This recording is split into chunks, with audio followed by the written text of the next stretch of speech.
Hello everyone, welcome back to another Abyss review. As always, when the enemies change in the Abyss, I'm here to talk about it. I got a script that I wrote live on stream right in here, so if I'm looking straight like this instead of at you, it's because I'm reading the fucking script. I wanted to do this review live, and as you'll see, the background of the Abyss is gonna be from a live stream. So I'm just gonna make myself smaller and put myself exactly on top where my camera should be, so I'm nice and small so that you don't notice when I'm looking at you. So let's begin. In general, this Abyss was tough on players. It wasn't restrictive like the previous one with the Wolf Lord and the 12 wolves at floor 12 that, you needed to use Geo and then you needed some really good healing against the wolves, but it had some new and very dangerous enemies that caused a lot of trouble for plenty of players. So, let's check the new enemy lineup and see what can players bring to help themselves get through this Abyss. So, floors 9 and 10 are unchanged, so we immediately go to floor 11. First chamber is a monolith defense, as plenty of times, right, where we have a monolith defense on the first chamber of floor 11. The first half is filled with eremites and treasure hoarders. They are easy to bring down, and especially if you bring some crowd control a la Venti or Kazaha, they just disappear, right? It should be no problem to you. They are very easy to take down. Second half has some Meta Churls and an Electro Lava Churl. They might cause some damage to the monolith because they might not immediately aggro to you, so they might get a few attacks on the monolith, but you should be okay, and you're not pressured by time in this chamber, so it's all about the HP of the monolith. Just be careful, right? Aggro the enemies, and they should never touch the monolith, basically. And the lava churls and the meta churls go down very easily. Second chamber, then. First half is some fungi and some baptismal vishaps. They're mostly squishy because we are in floor 11, so they should go down easily with any sort of team. Second half, though, we have an Abyss Herald, so bring in some Cryo, Electro, or Dendro to quickly get rid of his shield, and then, because there's a second wave, the new snake enemy will appear. Like this eel snake anemone thingy. It's not tanky, but some of its attacks are annoying. But even if you get hit, you should have plenty of time to take it down. Right, this is floor 11, this is not the last chamber of floor 11, you're not pressured for 7 minutes, which means that even if you take a bit of damage from this thing and, it has some attacks where it disappears and reappears, there should be plenty of time if you brought the right counters, especially for the Abyss Herald. You should have plenty of time to kill it, so it should be good. You should be good.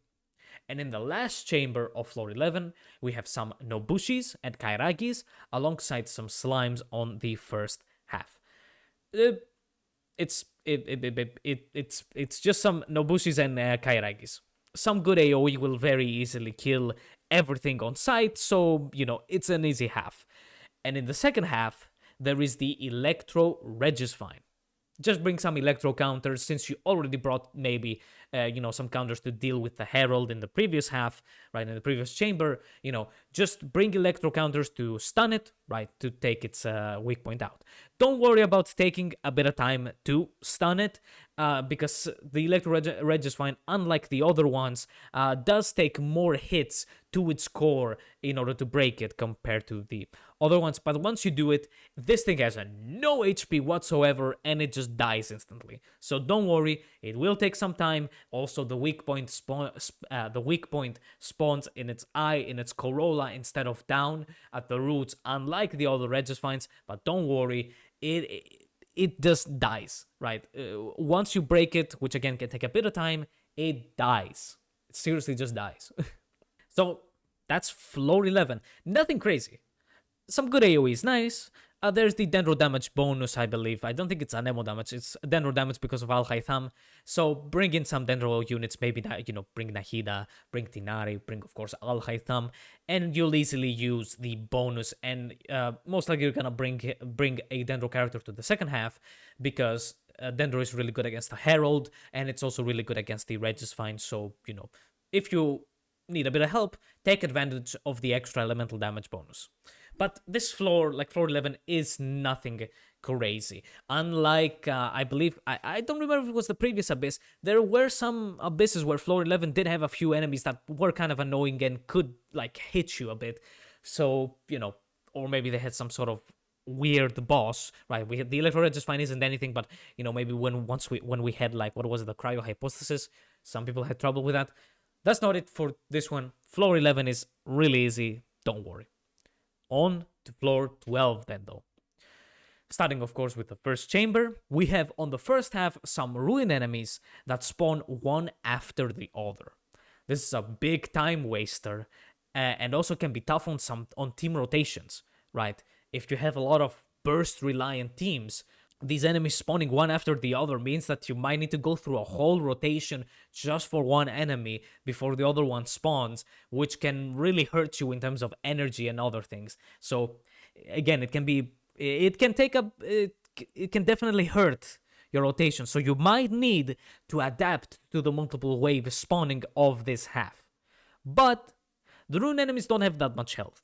And even if it is floor 12. So it kind of counters the multiple waves, but you're still gonna need to adapt, right? Some teams with quicker rotations might be a bit better against it, while some with longer rotations might struggle against it.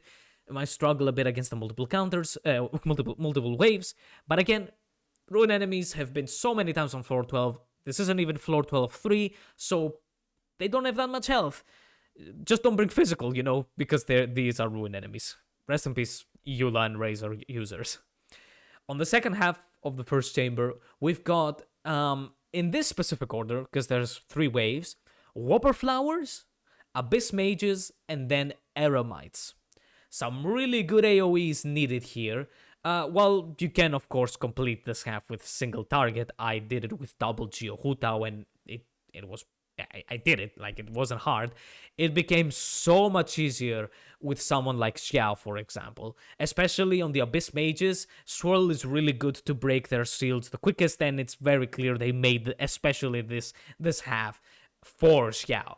Because his plunging attacks take so much AoE, so they can easily take down the Whopper Flowers. He's gonna cause Swirl on every single of the Abyss Mages, so they break their shields very easily. So yeah, again, it's very clear this is a Xiao Abyss, because he's in the banner. But again, even with single target, like I did it with Hutao.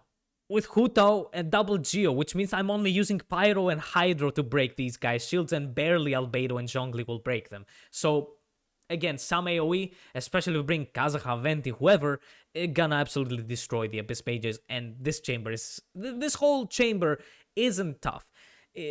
Again, might need a bit of thinking against the multiple waves of the Ruin machines, the Ruin enemies, but you should be good on this first chamber. Now, let's move on to the second chamber, where the danger lies. On the first half, you have 2 waves of enemies. First, some Nobushis and Kairagis, and then the second wave is the new Scorpion and Falcon enemies from the desert. These guys are severely dangerous. They have lots of annoying attacks that hit multiple times, and also cause them to become invulnerable. So you cannot hit them, cannot do anything on them. And because they are Electro and Pyro, the Scorpion is Electro, the Falcon is Pyro, they cause overload. And with the multiple hits that some attacks do, they can very easily overload you lots of times, knock you back the half of the arena, and also very easily one-shot you. And they can one-shot most of your characters. It's very tough. I've seen people with Zhongli struggle a lot against these two. Like, the shield will break instantly, and then they'll just die. Or remain on life support, right? Like, it's really, really tough. Many people I've seen struggle a lot against these two. I suggest you bringing some very good heals, and perhaps bring healers that don't rely on staying on an area to heal. Because overloading is gonna knock you away, first of all. It's gonna knock you away from the area that you're healing. And most of these kinds of heals, the area ones, Circle Impact, relies on ticks to heal you, right? You stand on the zone, and then it ticks, it ticks, it ticks.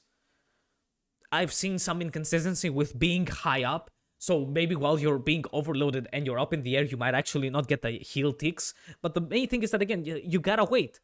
There is a set amount of time where you're not being healed by the area, right? And again, if you're knocked out, that's even worse. So actually, bringing in somebody like Yao Yao or Chi is a big recommend from me. My Yao Yao, 35,000 HP with her burst, easily countered the damage because the Yueguis from the burst healed me even when I was getting knocked around, right? The Yueguis don't take damage, they cannot be stunned, they are just attacking the enemies, right? And they're just going ham, healing all of the party. So it didn't matter if I was getting stunned, even getting damaged, the Yueguis were healing me back as I was getting hit. And so Yao Yao was really, really good against these guys. But Chi also, with her way of healing, as long as you're dealing damage to the enemies, you will be healed. So if you have some sort of off-field damaging thingy, maybe some sort of damage over time, something like that, with Chi marking the enemies, you just need to hit them and you'll heal for, of course, really, really big amounts.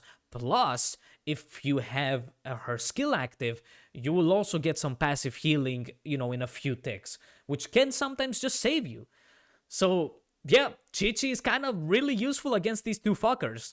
Like, I've seen, of course, Bennett can be a big problem, especially because, right, you already have the Falcon causing pyro on you and then the Scorpion overloading.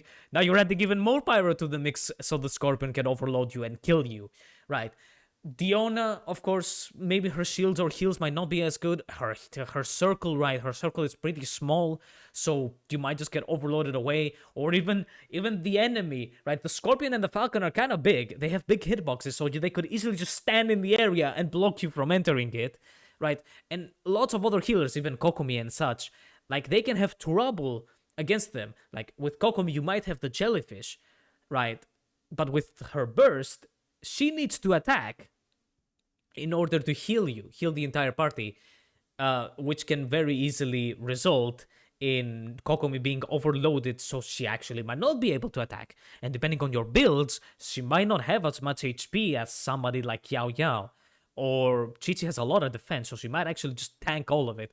Or Chi can also run with something like Aquila Favonia, which can heal her, right? Aquila Favonia for the base attack on Chi will actually make her a bit more tanky. So, I don't know, like, I know people hate on Chi, but look at this. These enemies might actually be some a reason to bring Chi. But Yao Yao especially. Al Haitham team with Yao Yao absolutely destroyed them. But make sure to also study their attacks and use burst iframes to the maximum. This will be your best way to survive these motherfuckers. Study which attacks you need to dodge and just burst away. Al Haitham saved me a lot by using his burst and just dodging lots of attacks. Beidou, with her resistance to interruption that she had, because I bring in Beidou with my Al Haitham, helped. Also, her counter helped. So maybe Yunjin, maybe Beidou can also be good depending on the team you're gonna be running. But just use iframes. Just get lots of bursts and pop them continuously just to dodge. But these two fuckers are really, really dangerous. Really dangerous. Most of your struggle is gonna come from these guys. I bet you. And on the second half, the pain continues because it's triple Genki. And, well, bring healers. That's about it. Bring healers. You can do triple Genki with just shielders, but the way triple Genki works, I think it's gonna be really difficult without heals. You're either gonna survive on low health or just die. Because triple Genki doesn't unleash attacks one by one. There are three Kenkis that attack continuously, especially the Frost Field. That's the big one that's going to be causing you continuous damage. The Frost Field, right? So, unlike normal Kenki, you might need some healing. I did this with double Geo Hutao. I survived by using Hutao, who can dodge a lot of attacks and lots of damage, but I wasn't necessarily very, very healthy on some of my allies. I needed to dodge with bursts and such a lot of the attacks. So again, I think healers are your best bet. But just bring any healer. You should be good. Maybe be careful a bit with Bennett if you to get hit by the cryo slam, right? The cryo field that the cryo Genki does. You might get melt and be destroyed. So be careful if you bring Bennett. That's for sure.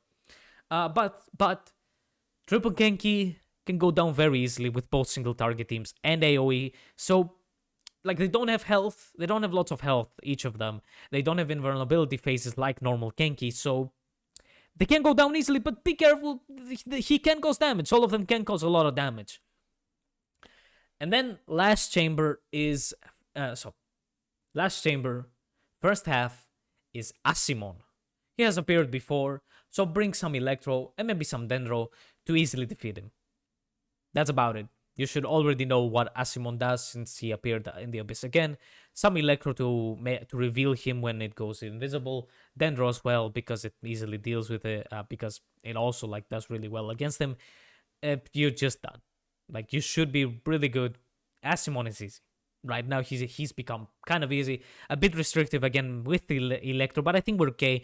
You know what the problem is actually? In the first chamber, first half, right, because they share the same half, the Ruin Machines have a Electro thingy, right? The Electro Stone that pulses and affects them with Electro. But then you need Electro to make Asimon not, to reveal Asimon. So kind of annoying me, Hoyo, that they did not need that Electro Stone thing in the first chamber.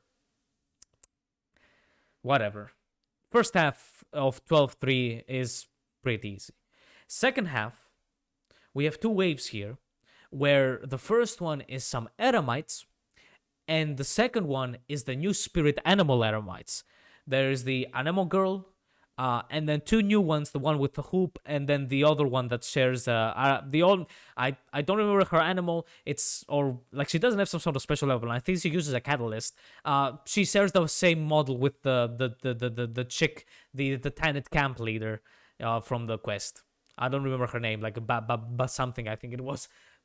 The new Eremite enemies. The thing is that they made these spirit animal Eremites summon their spirits immediately after they spawn, instead of when they reach like 50% of their HP. So they immediately start with extra resistances. There's 3 more enemies to face, and it just becomes a hell of attacks. Because not only are the Eremites attacking you, the animals as well are attacking you. And they have extra resistances. A very annoying move, miHoYo. Fuck you for making them summon their animals instantly. Fuck you, no, seriously. Look, it's annoying. When they first spawned and then just immediately summoned their stuff, I was like, are you serious? But when you kill these spirits, they of course lose their resistances. They will also take damage and get stunned, so, kill the animals is your main way. You can either bring some really good AoE to hit the Eremites plus the animals all together, so that's really the best option. So, you just stun them all, they all take damage because their animals died, the easy way. Or you can bring single target and focus them one by one. Focus their animal or focus just the Eremite and maybe hit the animal as well. I missed the 7 minutes with double Geohuta when I did the Abyss for the first time, but that wasn't that team's fault. It was by a few seconds, like 1 or 2 seconds. I missed the 7 minutes.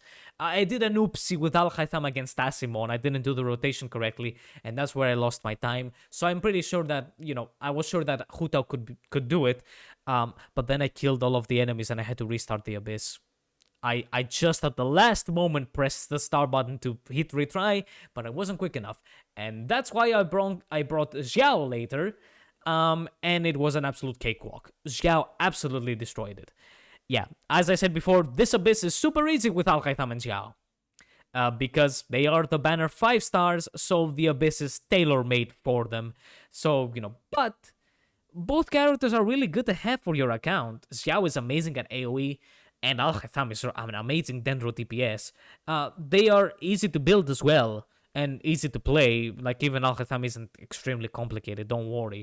So, but I'm also sure that there are hundreds of other teams that can easily defeat this Abyss, not just Al-Haitham and Xiao. I just happened to do it with Al-Haitham and Xiao because I wanted to play Al-Haitham, and then I was like, fuck it. I want to play as my boy Xiao. That was about it. I brought Hu Tao, I told you, and I basically 36 started. I could have 36 started. But yeah, just be very careful of 12-2.